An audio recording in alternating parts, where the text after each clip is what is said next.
Okay, today we're going to hear a little bit about a donation to the Lacey Rotary Foundation that was made by one of our longtime members, George Carl, who passed away recently.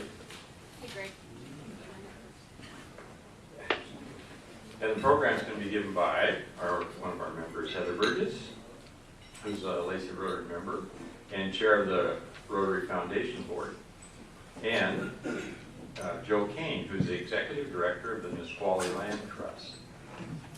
Heather will begin the discussion with some lessons that we can all learn from legal challenges that were encountered during the process of transferring title of George Carl's gift of real estate to the foundation. And we'll also share some information about planned giving opportunities for the Lacey Rotary Foundation.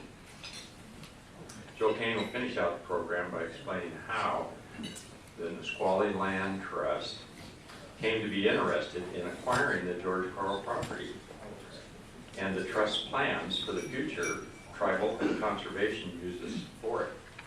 Let me tell you a little bit about Joe. He's the executive director of the Nisqually Land Trust, which is the lead non-governmental conservation organization in the Nisqually River watershed. And from 2010 to 14, he also served as vice president of the Washington Association of Land Trusts. This guy's been around. Let me tell you a little about it.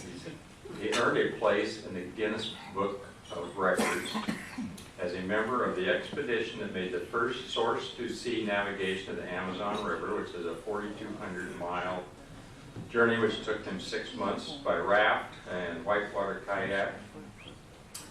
His book about that adventure, called Running the Amazon, was a national bestseller, and the National Geographic Society named it one of the 100 best adventure books ever written. His second book, called Savages, documented his travels in the Ecuadorian Amazon among the Lao, who are anthropologists consider the fiercest forest people on the planet. The book Savages was named Best Book of the Year by the New York Times, the London Times, and others. So Kane's work has appeared in many publications, including the New Yorker, National Geographic, and Outside. He recently completed a Poynter Fellowship at Yale University, where his work is taught now. So let's welcome first Heather Burgass, and then she will bring up Joe.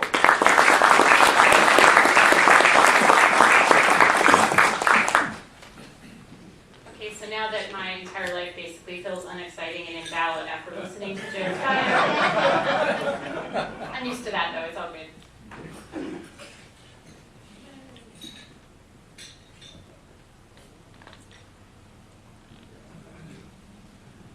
So, ironically enough, John Masterson asked me to put together this program with Joe here today to talk a little bit about what we learned from dealing with Mr. Carl's gift to the Lacey Rotary Foundation. Gosh, I hate being short too. Short and unaccomplished. Okay, here we go. All right. So,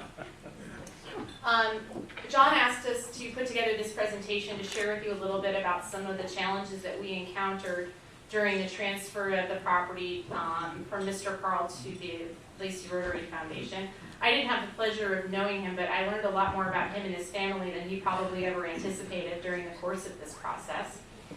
And there's two reasons why we wanted to talk to you about this. First of all, just as a matter of general knowledge and information, when folks are, everybody should, and it's kind of ironic or coincidental that Cynthia was talking about planned giving today, because we're going to get to that here in a minute with the Lacey Rotary Foundation, but everybody should really know what they own and have a plan for disposing of it. It will make life much easier for those whom you leave behind, and we never know when that's going to occur. And the situation we saw with Mr. Carl's property is one that I see commonly in my practice outside of this particular charitable giving context, where we end up with heirs of property who have 8 or 10 or 12 siblings who now they all co-own the vacation cabin with out at Chelan. and maybe they don't all get along, and somebody's trying to get out of it. And if we had orchestrated things in different ways, perhaps we could have resolved those things. So the purpose of talking today is tell you a little bit about just factually what we encountered with Mr. Carl's property, how we fixed it, and then the vastly, probably more interesting portion is talking with Joe about the Nisqually Land Trust and the pretty interesting and exciting things that they're going to do to continue to use the property and realize some really great conservation benefit for the community. So that's what we're going to talk about. So first I'm going to start with a slide that's intended to make your head hurt. That would be this one. So I'm without my laser pointer, so I'm not going to be able to point to things directly for you, but this is where we started with Mr. Carl's property. So as any of you who knew him may know, he had this estate property that was out on Lake St. Clair. You see those, there's a, looks like a peninsula there sticking out across from the red line, the larger parcel. That parcel had a house on it. Oh, there is a pointer. Ooh, you're so good. I couldn't find the one in my office. This parcel here had a home on it and was accessed through the residential area here. I understand that this was Mr. Carl's historic family home, and when we went out there, when first got involved with the foundation board, really, neat old cabin home on it that hadn't been lived in for a while. His mom had lived there, but all that was located here. This is also land. This is underwater. Portions of this are underwater. So the property over on this side was timbered and didn't have any access. This is the only portion of the property that had access, and all of this is shoreline. So when I got involved with this gift, it was to look and see whether or not any or all of this property could be used so we could help ascertain its value. I was brought in for land use purposes onto the board. When Ken Alf passed away, I volunteered to help do the paperwork to transfer the title of the property to the Nisqually Land Trust, who by that point had expressed an interest in purchasing it. When we did that, we found out that the only portion that Mr. Carl actually owned in his estate at the time of his death was this little bit right here, in terms of owning it free and clear in fee simple title. What had happened over time was at one point all of this was owned by an ancestor of Mr. Carl's. And through a series of transactions and conveyances that may or may not have involved the assistance of counsel, they had, some of them did, so it's not completely a DIY thing, and this is before the internet where you can just download your own deeds and go crazy. But the properties had changed hands a number of times between various family members, and portions of them had been left in wills. So at the time of Mr. Carl's death, his deceased mother and he actually owned interests together in this portion of the property and in a portion of this property. And the rest of this was owned still half by his deceased mother and half by some number of heirs by the name of Wilson, whom we never found. So by the time we finished going through all of it took well over a year to go through the processes with the title company, to pull probate and estate documents to clear everything that had belonged to Mr. Carl's late mother. But we were never able to clear the half of the submerged lands that belonged to the Wilson heirs. And the reason for that is, in all these conveyances back and forth, we didn't know who they were. We couldn't go find them. We couldn't clear the title. So we were very fortunate that the Nisqually Land Trust was the one interested in acquiring this property. Because if you had a regular buyer, third-party arm's length buyer that came along and wanted to purchase the property, but we couldn't convey the full fee simple title interest in all of the property, that can be a real challenge to get financing and do other things. So in addition to the constraints we have for land use in Thurston County around the shoreline, the current state of this property, the inaccessibility of this property and its current state in timber, this title issue would have been very, very, very challenging to resolve for a third-party buyer. So the stars really did align to allow us to realize a gain on this property as we did. I would tell you exactly the title history of this, and I brought it along with me just by way of illustration, but it goes back all the way to the 1800s.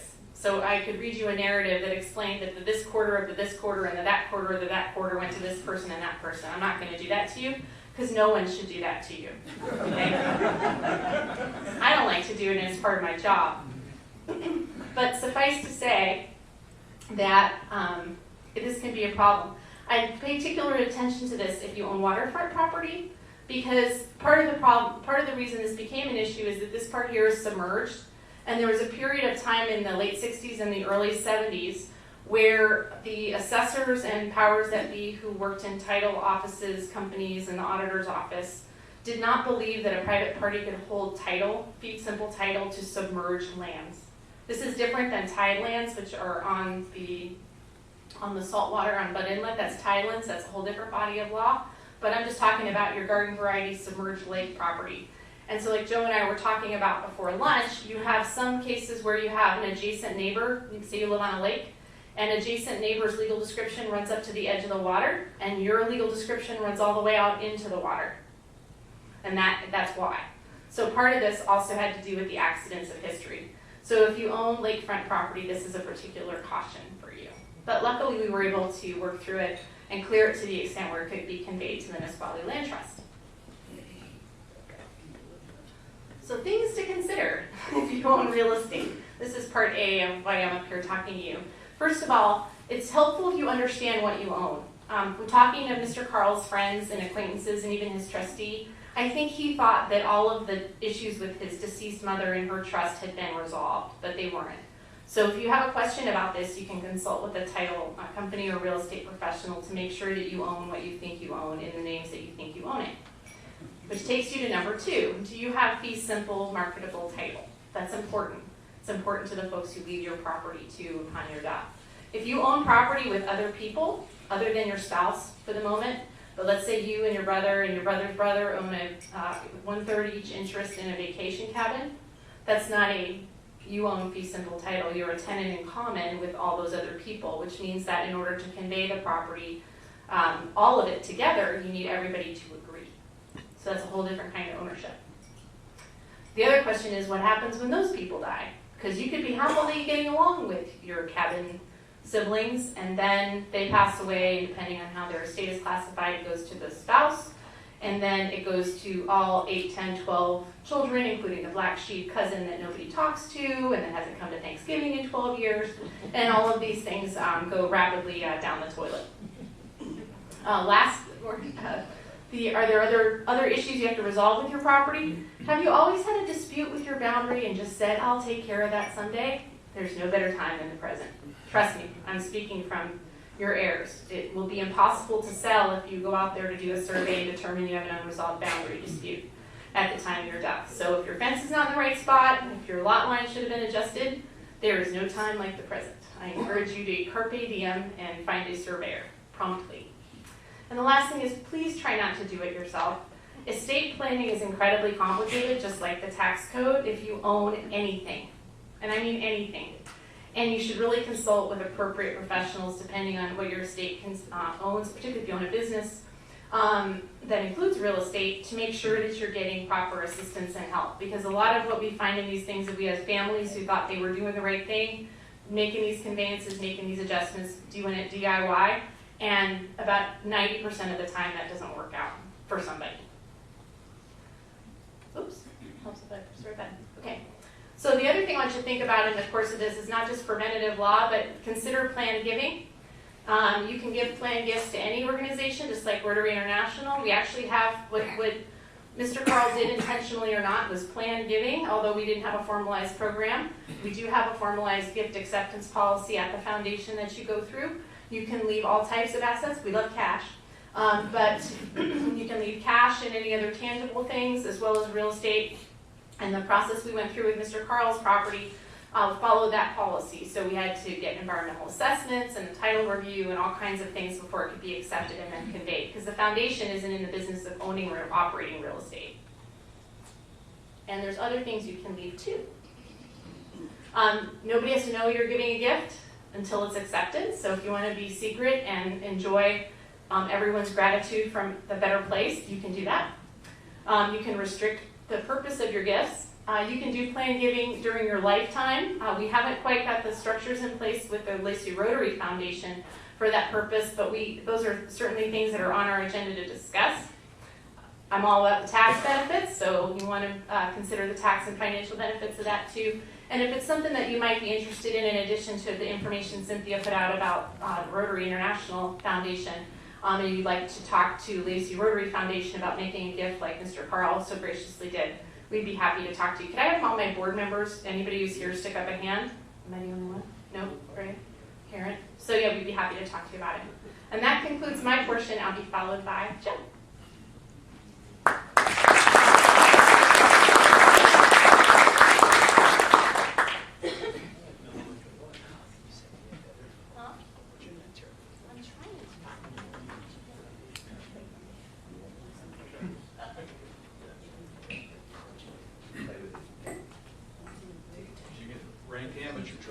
That's me.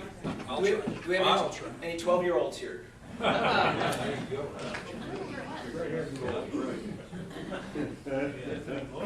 Go ahead and let Greg work with that one. I want to say thanks to Larry and to Heather. And Heather is far too modest. Graduate of Harvard, graduate of the University of Washington Law School.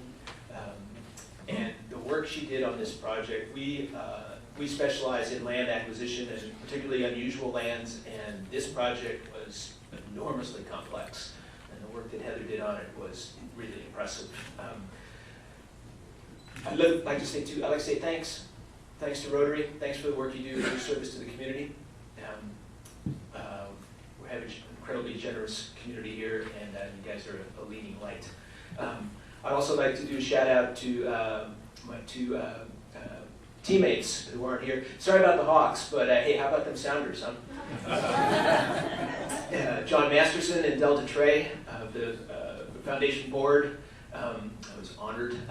John would never tell you, but Del would, that we repeated this year as the state over 60 soccer champions for senior games. The trick to over 60 soccer is being able to say your ball in multiple languages. So, and I'm the executive director of the Nisqually Land Trust. We're housed just down the freeway here at the Nisqually National Wildlife Refuge. We're a private nonprofit corporation. And I'll tell you about this deal and what it was and what it's going to be. I'll run you through a background on us just so you have a feel for who we are. And let's see, there's to advance it, Heather, there's arrows? Yep, arrows. Okay. Our mission to permanently benefit the water, wildlife, and people of the Nisqually River watershed. Pretty simple. In perpetuity. That's the key to a land trust. We're here forever. We were founded in 1989. We've been around for 26 years. We own and fee title almost 5,000 acres. 4,800 acres, have another 300 acres under conservation easement, which is what we actually used in this transaction. So I'll talk about that in just a second, what that is. We were created to acquire salmon habitat along the Nisqually River shoreline. We have two endangered species in the Nisqually watershed, which runs from the Nisqually Glacier right out to the Nisqually National Wildlife Refuge. Chinook salmon and steelhead trout are both federally listed as endangered species. We've got 400 spawning steelhead adults left on the planet. We used to have runs at 10,000 fish in the Nisqually. That's our mission. How do we bring them back? We are nationally accredited, very rigorous process. Took us 2 years. There's about 2,000 land trusts in the country. Only 15% of them are accredited, and we are one of them by the Land Trust Alliance, which is the national umbrella organization. And what we do is voluntary cooperative conservation. We have no powers of condemnation. We have no kind of legal enforcement behind us. We can't make anybody sell their land. We have only function if we have happy buyers and happy sellers. We're the happy buyer. We look for happy sellers. In this quick example, the Peterson Ranch, right outside of Yelm, between Yelm and the base, Drug Base Lewis McCord. Harry Peterson there was the third generation on the ranch. There's now a fifth generation. Last year we completed a conservation easement on the Peterson Ranch. It's 200 acres along the Nisqually River, a mile of salmon producing shoreline on the Nisqually, and a half mile on Yelm Creek. Harry Peterson really wanted the family to stay on the ranch. They couldn't afford to stay on it. We bought their development rights from them. That's keeping the family on the ranch. Harry so wanted that deal to go through. He died 6 days after we closed the transaction. So that's the kind of thing we want to do. We believe you can't have permanent conservation if you don't have healthy local economies. Our towns, our people have to be healthy and whole for conservation to succeed. And that's the fifth generation of Petersons who's on the Peterson Ranch right there. We also want people out on our properties. We've planted over 186,000 native trees and shrubs just in the last 10 years. We have about 350 volunteers out on our properties every year, every Wednesday and most Saturdays. We also do major restoration projects. We want to put people to work. This is Ohio Creek, second largest salmon producing tributary to the Nisqually River. You've been through the Ohio Valley. It was ditched over 125 years ago for dairy farming. All the farmers have left. Dairy doesn't work anymore around here. We recreated the old stream. We took a mile of Ohio Creek and returned it to 2.4 miles of salmon-friendly meandering creek, generated over $3 million of local jobs from them. And it's one of the biggest stream restoration projects in the state. And we buy habitat. The Michelle River is the major tributary to the Nisqually. That's the home of steelhead. It's been wiped out over the last 40 to 50 years. We're bringing that habitat back with pioneered salmon restoration techniques in the Pacific Northwest, in particular what are called engineered log jams. How do we get big wood back into the streams to create salmon pools to put nutrients back in the stream? We have about 7 miles of the lower Michelle protected. Now we're moving aggressively into the upper Michelle. If you're in Eatonville and you go out on the Bud Blanchard Trail, which has become the biggest tourist attraction in Eatonville, Eatonville is reinventing itself as Leavenworth without the Lagerhosen, as we like to say. That's all salmon recovery project there. We want to see our salmon recovery projects do dual purpose. The Bud Blanchard Trail connects to Pack Forest. You can go right from downtown Eatonville into 40 miles of hiking and biking trails now. It is the biggest tourist, just opened in November. It's already the biggest tourist attraction in Eatonville. And this, we just had the #1 grant this last year. We had the #1 grant in the state, the #1 grant in Puget Sound, the #1 grant in Thurston County, the #1 grant in Pierce County, 4 different projects. This one was $6.5 million to buy almost 2,000 acres in the very headwaters of the Michelle River next to Mount Muir National Park that are slated for logging, which will wipe out some of the last steelhead habitat we have. This is the top grant of 31 grants statewide. And this is our upper watershed. Mount Muir National Park, if you drive to Mount Muir National Park on the main road into the Nisqually entrance, everything you see on the left in Ashford is land trust land now. That was all going to be clear cut, and the local business community came to us and said, boy, we can't put heads in beds. We make our living off of lodging and recreation. People will not wake up to look at clear cuts. What can you do? And over 8 years, we raised $10 million and bought all the land there in the ridge. And we've now started the Mount Muir Scenic Byway project with Eatonville and with Ashford to make that main road into the highway a scenic byway with all the benefits that come with that.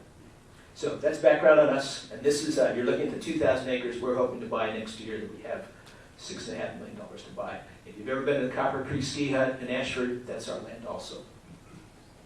So this project grew. This is one of our values. We've recently adopted a new second 5-year strategic plan. Is that we, in addition to doing what we call retail conservation, buying habitat, we want to come up with new strategies. We want to be cutting edge. A land trust is nimble. We're a private, nonprofit corporation. We can move fast, and we can take risks that governmental agencies cannot, and we can work at a different level, at the ground level. We want to try new stuff. In 2010, the state legislature directed the Department of Natural Resources to come up with what they called a pilot environmental services transaction. Terrible word, environmental services, but it's what, the best example is, it's what trees do for you. And the idea here was to find a timberland owner, and basically reward them for keeping their trees standing for the work those trees do for the rest of us. In particular, the work they do around water quality and water quantity. We looked all over the state. The University of Washington had a big forum. They looked around the state for where could this succeed? Where can we come up with a pilot? If we can do it once, we'll figure out how to do it again and again and again. And when the dust settled, and the Nisqually watershed was identified as the place where it was most likely to happen. Because even though we're basically a low-income watershed, we've got a reputation for cooperative conservation. All parts of our watershed work very closely together. And by the way, you are by almost certainly right now drinking Nisqually water. The Nisqually watershed isn't just the Nisqually River, it's the Nisqually aquifer, and it's all the things that that aquifer feeds, which includes many of the wells around here. So we looked, the Nisqually watershed was identified, Land Trust held up his hand and said, we'll take it on. And we started looking for who's willing to sell rights to their forest, who's willing to keep their trees standing in exchange for a payment, and who's willing to buy the services that those trees provide, and what are the services that those trees provide. We quickly identified water quality as perhaps the highest benefit and the most easily identifiable, and water quantity, and trees do a great job. We have nothing better on this planet for filtering and for controlling, for regulating water distribution than trees. However, it's not easy to find a timberland owner willing to sell that kind of what we call an easement. We would buy their rights to cut the trees down and pay them in advance for those trees, essentially. Big timberland owners don't like to do it because they have to, most timberland now is owned by investment groups. They're based on the East Coast.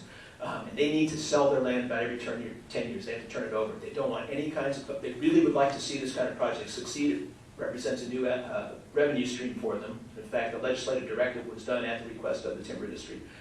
However, they don't want to go first, because when you go out in the international market, anything strange attached to your land, to title, is going to scare off investors. It's a very conservative environment.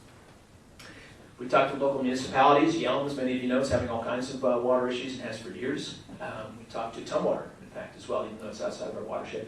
Finally, we sat down with the City of Olympia. And the City of Olympia, one, was just about to open the new wellhead. The new 50-year supply for the City of Olympia is in the Nisqually Valley. Many of you probably are familiar with McAllister Springs. That's been shut down. And this site here, which is, as the crow flies, what, maybe 2 miles from here, this is the new wellhead area for the City of Olympia.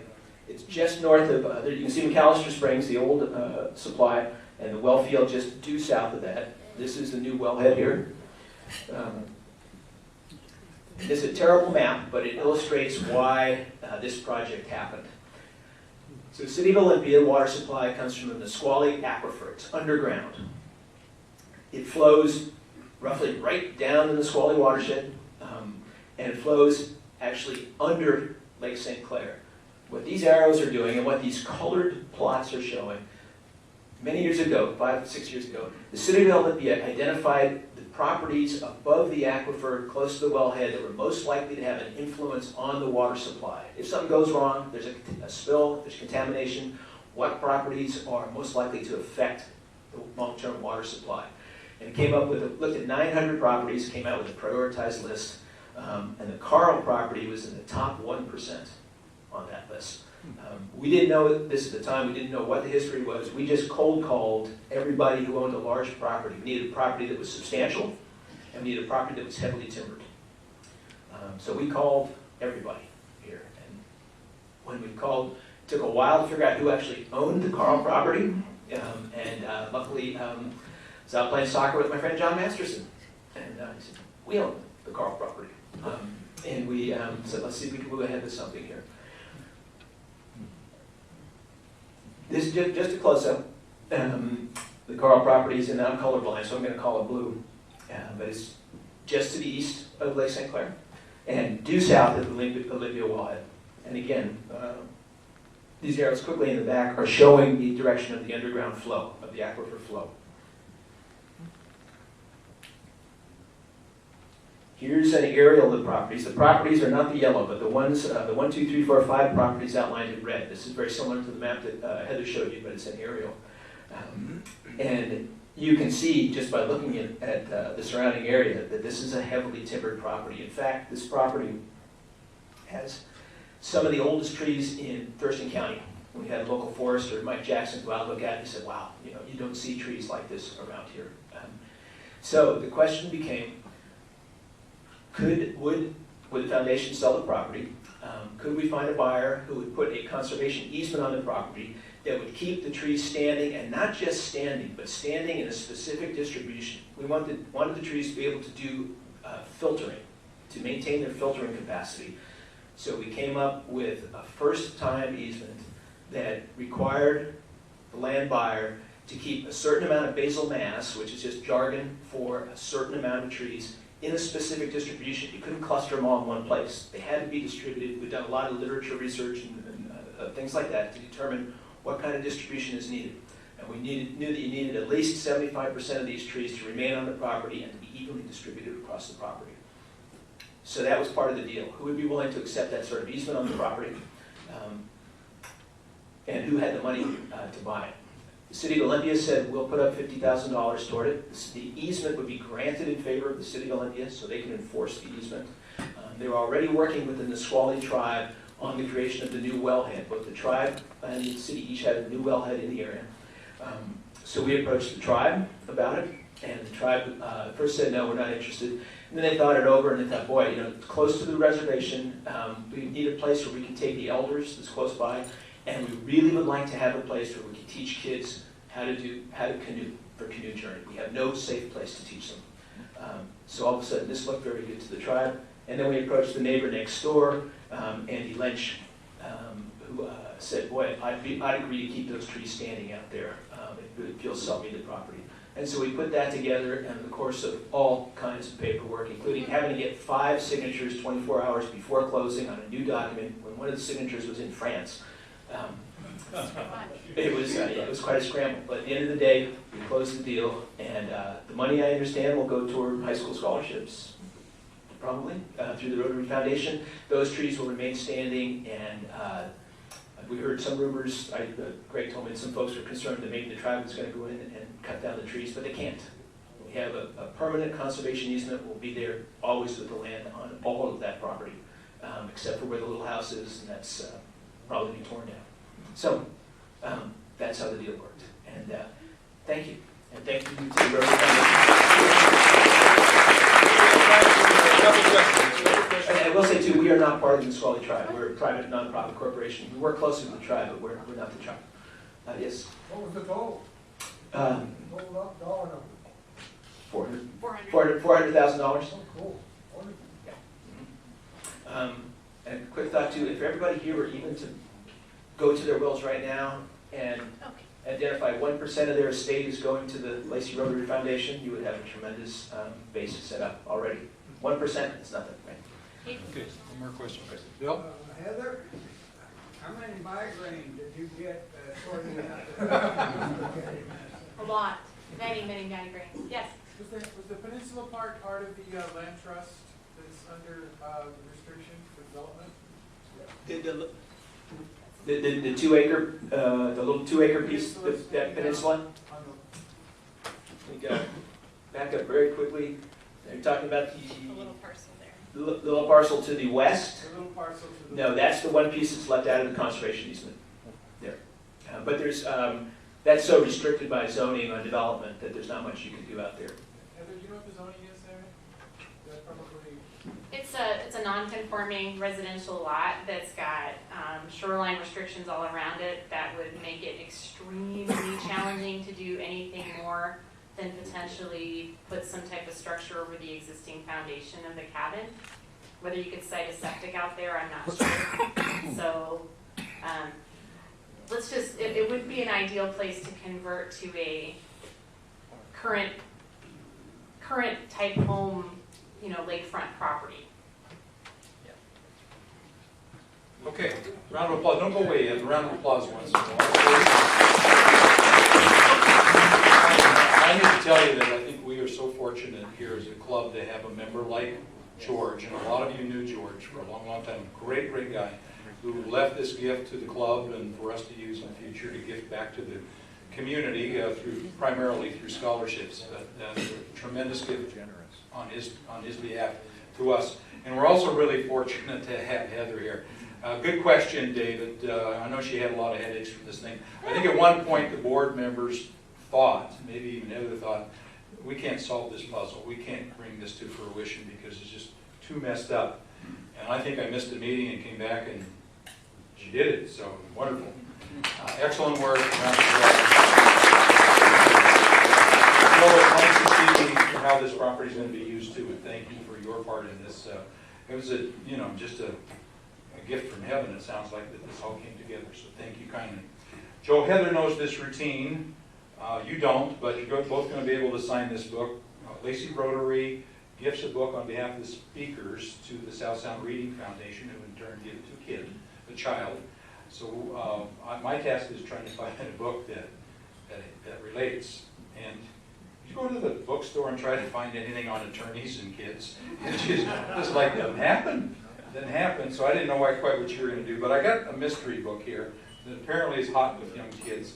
There's four kids, and they're on this mission. Their challenge is to go on a secret mission that only the most intelligent and resourceful children could complete.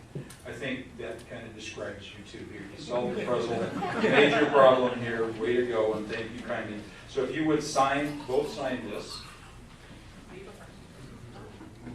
We'll then give that to a kid. And Jim, can I have you come on up and bring the raffle. Yeah, the raffle. Don't need any speeches because we're running out of time. Just need to draw a ticket here. And okay, thank you again very much. Appreciate it.